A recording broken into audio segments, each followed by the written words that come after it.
اکسپرت پرستو محصول سودگاهه، میتونه روی حساب متاتریدر 4 یا 5 شما اجرا بشه و بعد از رسیدن مجموع معامله ها به سود یا زیان مشخص همه معامله ها یا پندینگ اوردر ها رو ببنده.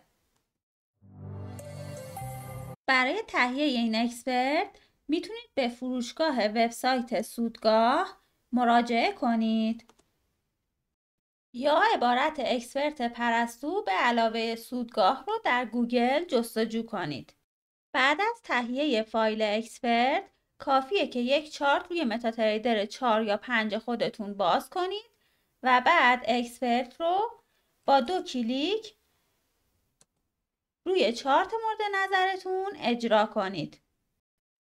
حد سود و حد زیان رو در این قسمت تعیین کنید و بعد اکسپرت رو اجرا کنید.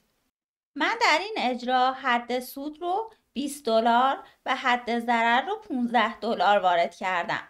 حالا اگه اکسپرت رو اجرا کنم میاد اینجا پوزیشن های باز من رو مجموع سود و زیانش رو مشاهده میکنه. هر زمان که زیان من بیشتر از منفی $15 بشه تمام این پوزیشن ها و پندینگ اوردر ها رو میبنده، یا اگه مجموع سود پوزیشن های باز من بیشتر از $20 بشه میاد این پوزیشن های باز رو از اینجا برای ما پرستو به صورت خودکار میبنده. یادتون باشه که قبل از اجرای اکسپرت روی حساب ریل خودتون حتما اکسپرت رو روی حساب دمو آزمایش کنید تا از عملکرد اون با توجه به نوع کارگزاری خودتون مطمئن بشید. در صورتی که باگ یا مشکلی در عملکرد اکسپرت مشاهده کردید، از بخش نظرات اکسپرت برای ما ارسال کنید تا اصلاح و نسخه جدید منتشر بشه.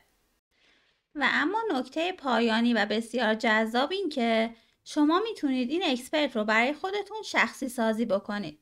آموزش ساخت این اکسپرت با افکت‌سیریما و بدون نیاز به کدنویسی در فروشگاه سودگاه موجوده که با تهیه این آموزش مراحل ساخت اکسپرت رو به صورت فیلم آموزشی مشاهده میکنید و همچنین فایل پروژه افکت‌سیریما و سورس کد اکسپرت هم به این آموزش پیوست شده.